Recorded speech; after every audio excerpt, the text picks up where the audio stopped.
somos Jaime. Vamos, 1, 2, 3. Todos somos Jaime.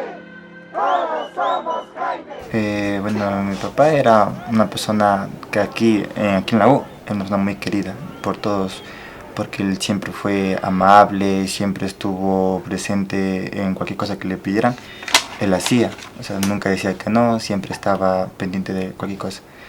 Y por todo eso creo que la universidad, cuando él falleció, fue una gran pérdida para la U. ¡No más muertes! ¡No más muertes! ¡No más muertes! ¡No más muertes! ¡No más muertes! ¡No más muertes! ¡No más muertes! Estamos en la 6 de diciembre y Orellana, donde sucedió el siniestro el día de hoy. Me enteré de la muerte de un ciclista temprano y siempre que muere un ciclista, porque yo también soy ciclista urbano y también vengo al trabajo en bicicleta, a mí siempre me afecta eso. Y más o menos a las 12 del día me enteré que era el Jaime. Entonces fue como un dolor muy profundo. Y Jaime, efectivamente, como dice Wilmer, era un tipo muy, pero muy querido. Tremendamente positivo, colaborativo, amigable, cariñoso, afectuoso. Entonces fue una pérdida muy grande para la universidad. ¡Respeto al ciclista! ¡Respeto al ciclista! ¡Respeto al ciclista!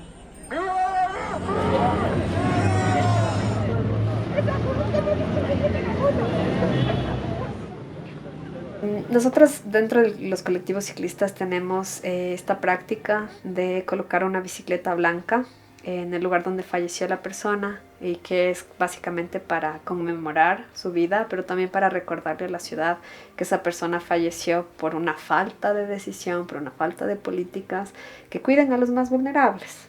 La idea de la bicicleta blanca, que ya hay muchas en la ciudad, es recordar a estas personas que si es que teníamos unas mejores circunstancias de movilidad, posiblemente no hubieran muerto, y que esa bicicleta blanca recuerde lo que no queremos que vuelva a pasar. La vamos a encadenar a esa bicicleta blanca, vamos a poner una placa y vamos ahí esperamos a recordar, y que sea un llamado a la conciencia, no solamente de quienes manejan autos y transporte motorizado, sino también y especialmente a las autoridades que tienen que garantizar estas mejores condiciones de movilidad. Seguir recordando a nuestro compañero y amigo con su presencia, que no solo es una muestra de cariño, una muestra de solidaridad, sino que también han venido hoy acá porque nos importa la vida de todos. Agradecemos a los colectivos de ciclistas que se han dado sitio y se han juntado a este homenaje. Les invitamos a que nos acompañen a dar seguimiento a esta demanda, a presentar amicus, a hacer todas las acciones. Hoy vamos a saber ante qué tribunal va a ser competente para conocer esta acción. Estamos acompañando a compañeros de la Universidad Andina Simón Bolívar y ciclistas y peatones de la ciudad de Quito a presentar una demanda, una acción de protección por las omisiones tanto del presidente de la República, de la Agencia Nacional de Tránsito, de la Agencia Metropolitana de Tránsito, de la Secretaría de Movilidad y del alcalde del municipio de Quito, por la falta de políticas públicas de protección a peatones y ciclistas. Y la base de esta acción es demostrar que existe violación a derechos de las personas. Entonces, una vez que se identifican los derechos, uno tiene que mostrar qué hechos violan esos derechos, y el objetivo de la acción es buscar reparación integral, que se llama. O sea, acá los derechos que estamos esgrimiendo que se vulneraron y que generaron, digamos, este accidente fue la no existencia y el no respeto al principio de prioridad a la movilidad no motorizada. El otro es el derecho a separación de vehículos motorizados de peatones y ciclistas.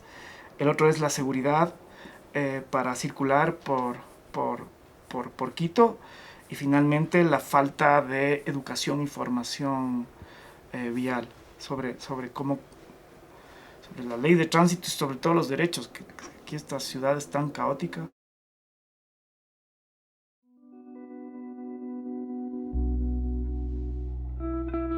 Primero tenemos que entender que nuestras sociedades, me refiero a la región en Sudamérica, siempre privilegiaron la movilización de vehículos automotores, ¿no? Siempre privilegiaron la movilización de este tipo de vehículos ¿a costa de qué? A costa de la seguridad, a costa de sacrificar el hecho de tener aceras más grandes para los peatones, a costa de tener carriles exclusivos para ciclistas, a costa de tener espacios seguros para los usuarios que son más vulnerables. ¿Cuáles son los usuarios más vulnerables? Los peatones en primer lugar, ciclistas y motociclistas. Sí hay una falta de control desde las autoridades, también hay una falta de sensibilización de que realmente no es la prioridad del vehículo, es que es una cosa que está pero en nuestra célula, que el vehículo es primero, que el tráfico, que hay que dar fluidez, que hay que pasar a la gente que va en su vehículo.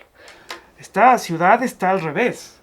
Acá tú vas a ver que todas las obras de infraestructura que se hacen y toda la planificación urbana es en función del carro privado. Bueno, esta ciudad, dentro de la planificación de ciudad, se puede evidenciar que en niveles de movilidad, el crecimiento desmesurado del transporte privado y la falta de capacidad vial conlleva a que haya una subutilización del vehículo, teniendo un porcentaje de ocupación de promedio de 1.3, según las estadísticas de estos últimos meses, conlleva a que la cantidad poblacional y los traslados de largas distancias de extremo a extremo, con una ocupación insuficiente de vehículos, produzcan el saturamiento de las vías y evidentemente la congestión, y es el principal vicio que nosotros vemos dentro de lo que es la movilidad. Creo que la pandemia permitió identificar a la bicicleta como un vehículo resiliente, ¿no? O sea, en el momento en que no hubo transporte público y que ahí se vio que realmente el 80% de la población de las principales ciudades, en Guayaquil, por ejemplo, el 12% tiene auto y el resto va en transporte público. Igualmente en Quito el 20% tiene automóvil privado y el 80% va en transporte público, y digamos que ese margen en el momento en que no tienes servicio de transporte, o sea, puedes utilizar la bicicleta como ese modo resiliente. La bicicleta él la compró justamente por la pandemia, pues la pandemia por lo que no había transporte para venir a trabajar. El uso de la bicicleta pública o de la bicicleta privada por los ciudadanos, como yo lo indicaba hace un momento, tiene un incremento alto. De acuerdo a los datos del mismo municipio de Quito, creció 600% el número de ciclistas. Muchos son en modo recreativo, muchos son a nivel de deporte, otros de traslados, otros por trabajo y otros por activismo, además, ¿no? Por dejar presencia de la importancia de este modo de transporte y ser un referente dentro de lo que está sucediendo en este cambio que se está dando en la sociedad, que es algo importante de destacar, que no es una acción que puede implementarse como política, sino tiene que ser un cambio que nazca desde los ciudadanos, motivándose al uso de las bicicletas. Yo creo que las autoridades deben poner ya el ejemplo, no solo estar en el escritorio, porque vemos cómo la bicicleta se ha transformado en una plataforma política para muchos que aprovechan este medio de transporte para posicionarse entre la gente. Y yo creo que en estas elecciones seccionales que vienen para alcalde tenemos que exigir que no utilicen especialmente la bicicleta como plataforma política, ¿no? Y realmente consideren a la bicicleta como medio de transporte, que eso es lo que representa para mí.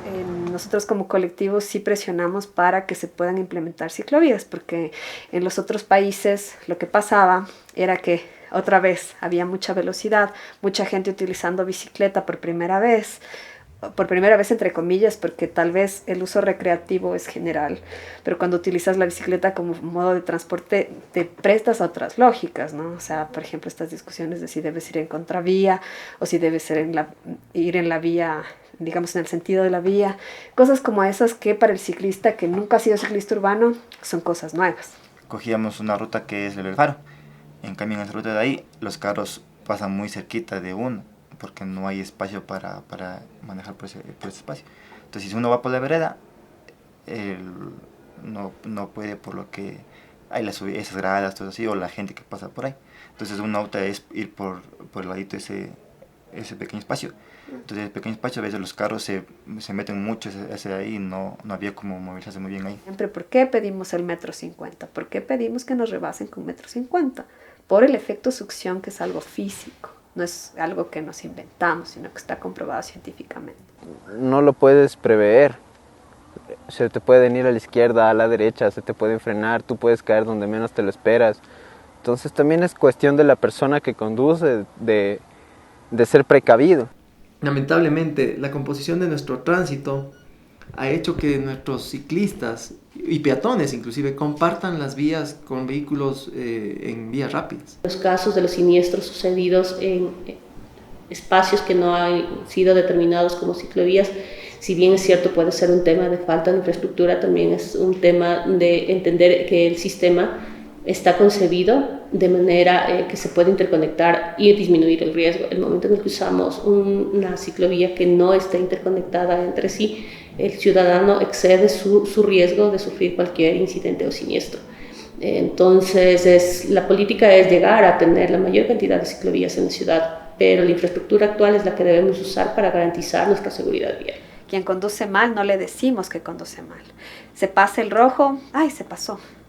Acelera, no es algo que realmente como personas nos llame la atención o nos haga como sentirnos mal o culpables que manejamos mal. Más bien todo lo contrario. Mira cómo maneja esa velocidad, qué bien que maneja.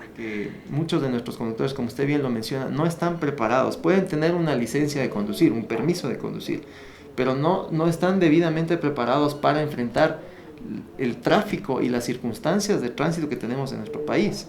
Sí, que ya por costumbre, por tradición, son circunstancias bastante, si se puede decir, contrarias a una circulación y a una seguridad vial buena. Sabemos que en este país hay un montón de tráfico de licencias, ya hay, en estas últimas noticias han visto cuántos se han identificado, me parece que 200,000 licencias ilegales que la ANT identificó y que ya se dio de baja. Muchas veces nosotros pensamos que la licencia es un derecho que tengo yo. Y eso es lo más equivocado que tenemos nosotros como ecuatorianos. No es un derecho el tener la licencia, es un privilegio. ¿Sí? Es un privilegio que el Estado le da a usted para conducir un vehículo. Si usted no puede conducir un vehículo, por las razones que sean, médicas, físicas, psicológicas, por edad, no es que se le está coartando un derecho, porque eso es lo que muchas organizaciones han dicho, de que se está coartando el derecho de entregarle una licencia y darme la oportunidad a mí de tener. No es un derecho la licencia. La licencia es un permiso, un privilegio que da el Estado a ciertas personas que han recibido una capacitación para, como usted bien dice, conducir un vehículo que eventualmente podría convertirse en un arma. ¿Sí? Y además un proceso deficiente de capacitación cuando tú quieres tomar clases. En 15 días aprender a conducir, realmente a conducir, a manejar tal vez, pero a conducir, o sea, esa convivencia que necesitas, no son suficientes. Hay países que tienen 1 año. En cambio aquí lo vemos como algo muy flexible, ¿sí? Tendría que ponerse más requisitos. Como le digo, el examen práctico es una de las medidas más, pero en cambio el problema de eso es que costos, tiempo y políticamente no es una decisión rentable para un político, porque le estoy dando más trámites a la ciudadanía. Pero lo que no entienden es que se sacrifica ¿qué? La seguridad vial. Esa es la víctima. Así es importante indicar que existe una pirámide de movilidad en la que obviamente se encuentra el peatón en el punto más importante, dándose prioridad al transporte público y quedando en último espacio el vehículo privado. Dentro de esta estructura nosotros lo que hemos planteado y tenemos planteado como objetivos es justamente centralizarnos en el primer aspecto de importancia de esta pirámide, que es el peatón, el ciudadano y el uso del transporte público. Esa es la integralidad del sistema de transporte, más allá que todos los modos de transporte deben estar integrados entre sí, no funcionar de manera aislada, por lo cual nosotros tenemos una visión de integrar transporte público, bicicleta y desincentivar de esa forma el uso del vehículo privado. Sé que hubieron buenas intenciones, sé que no es que la gente llegaba a decir, no, hoy día nos instalamos la peor ciclovía del mundo, no. Nada que ver. Entonces. Creo que sí ha habido mejoras para concluir, pero creo que hace falta muchísimo más, incluso desde las autoridades que puedan creer en esto y que puedan realmente tomar decisiones, porque si es un costo político en el sentido en el que la opinión pública sí genera estas críticas, pero es importante tomar decisión. ¿Qué tipo de ciudad quiero? ¿Para quién? ¿Para el vehículo particular o para las personas? Sí, las ciclovías, como lo mencionaba hace un momento, son construidas por la EMOP, que es la empresa de obras. Tenemos una proyección de 10 kilómetros. Actualmente hay un estimado de 125 kilómetros de ciclovías en la ciudad. Es importante entender que se ha priorizado la ejecución de ciclovías en los ejes longitudinales de la ciudad, con la final de que haya continuidad y poder garantizar la seguridad vial de los ciclistas o de los usuarios. En Guayaquil también hubo implementación de ciclovías emergentes en las calles secundarias. Acá en Quito al menos sí fue en calles principales, pero sin embargo sí hay una fuerte presión de quienes usan vehículos, que son la minoría, ya les he dicho el 20%, de visibilizar estos espacios como espacios que no son necesarios para la ciudad, ¿no? La actividad más conocida o relevante que se maneja es el paseo dominical, en el cual es un circuito desde el sector sur de la ciudad de Quito hasta el sector norte, el sector de la Rupos y Galo Plaza, en donde los ciudadanos pues pueden optar por salir incluso con sus mascotas, con sus familiares, con el fin de transitar esta linda ciudad a través de este medio que es la bicicleta. Es un paseo que fue concebido desde hace varios años atrás y que, según los datos que vamos obteniendo cada semana o el monitoreo que realizamos, posterior a la pandemia ha tenido un incremento en el uso, es decir, los ciudadanos se muestran más interesados en el uso de la bicicleta. Por eso esa es justamente nuestra fuente de información principal para obtener el interés sobre la bicicleta pública, porque en el paseo dominical es en donde nos encontramos con los usuarios que han adoptado la cultura del ciclismo en los últimos meses. Es tan efectivo el uso de la bicicleta que a veces sí hay tráfico de bicicletas y puedes contar cuánta gente va en bici, pero no hay como el trancón, entonces no se visibiliza cuánta gente realmente está usando la ciclovía. Y ese es un argumento que utiliza la gente para decir, miren cómo estamos la fila de autos, ¿no es cierto? Utilizando, no sé, 1 kilómetro de espacio, mientras los ciclistas hay 4 pelagatos. Lógico que hay 4 pelagatos porque van más rápido y fluyen con mayor fluidez, y además no se considera el espacio que ocupa un vehículo en la calle. O sea, pensando en número de personas, por ejemplo, un vehículo en promedio en las ciudades principales ni siquiera alcanza a las 2 personas. En lo que va del año se ha detectado 15 siniestros de tránsito involucrados ciclistas, en los cuales muchas veces el respeto al tanto del conductor hacia el ciclista y del ciclista a la normativa legal vigente es importante. Entonces se les recomienda, como Agencia Metropolitana de Tránsito, recomendamos a cada uno de los ciclistas que hagan uso de la normativa. Hay un capítulo en el reglamento, el capítulo 10, en el cual especifica cuál es la seguridad que tiene que adoptar el ciclista para circular en la ciudad.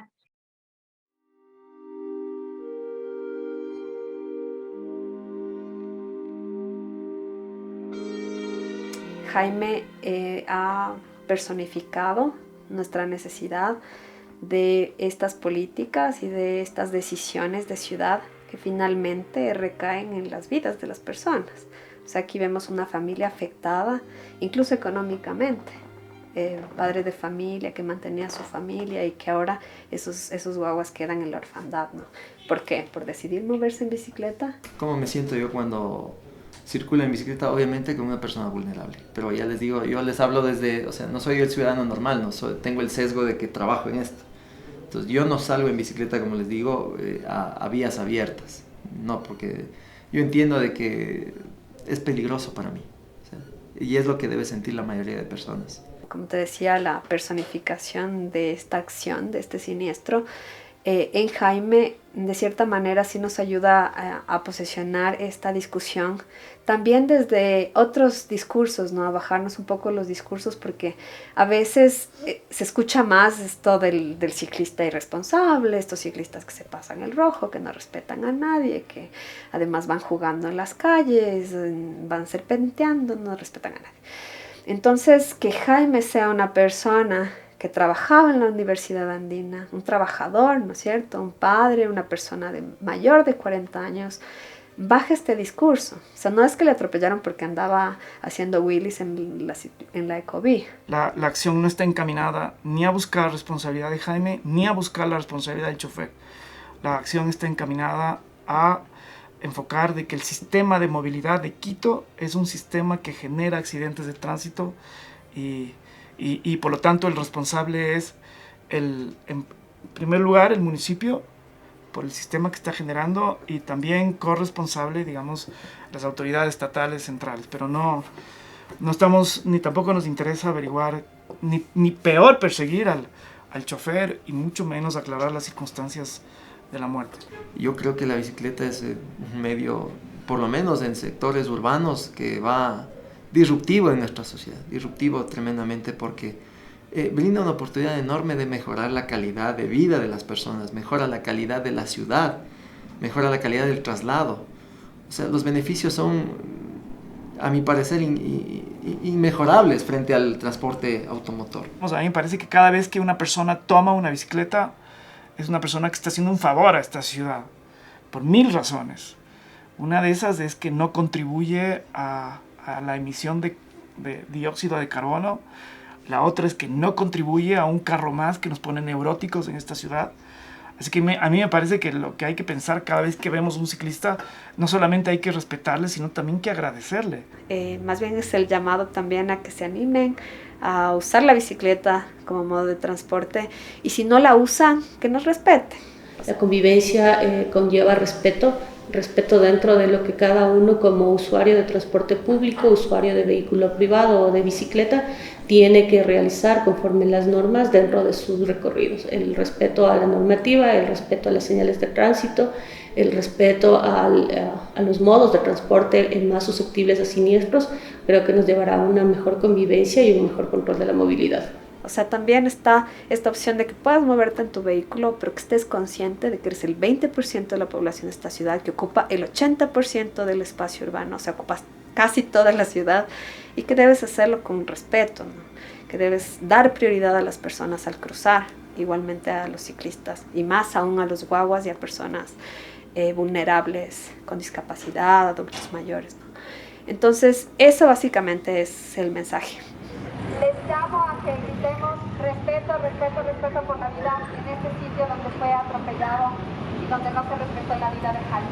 ¡Respeto por la vida! ¡Respeto por la vida! ¡Respeto por la vida! ¡Respeto por la vida! No está tan lejos de llegar al lago, no estaba tan lejos de que digamos.